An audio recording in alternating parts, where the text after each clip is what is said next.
and hopefully what we've agreed to. Let me say this about, you asked me if there was an agreement. The answer is we've been working very hard, and I think we have come to a position now where we've been able to tell our staff to draft something. We need to read that, and that's what we're in the process of doing. But I'm very optimistic that we're going to have something very positive to share with the American people here very, very soon, perhaps as early as this week. But to be clear, you're talking about something that will give a path to citizenship for those that are in the country illegally right now, and in fact give them legal status.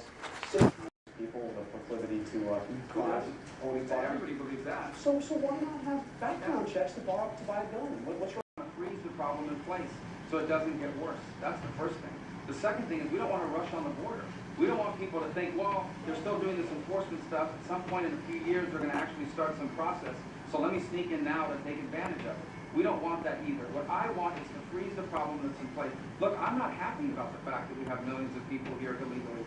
And quite frankly, those decisions that led to that happening were made when I was in 9th grade. But that's what we have. This is not a theory. Well, first of all, the existing law allows people that are here illegally to get access to citizenship. What it says is you have to go back to your country of birth, and you have to wait 10 years, and then you can apply for it. All party faces, Republicans face among minority communities is so large. If you look at the results from the 2012 election, you've spoken to it, as have others, and I wonder whether this is enough. The party's reposition, your leading the way on immigration, is enough to overcome some of those difficulties. As you know, Colin Powell was on the program earlier this year. He had some comments about the plight for the Republican Party, and I want to get your response to it.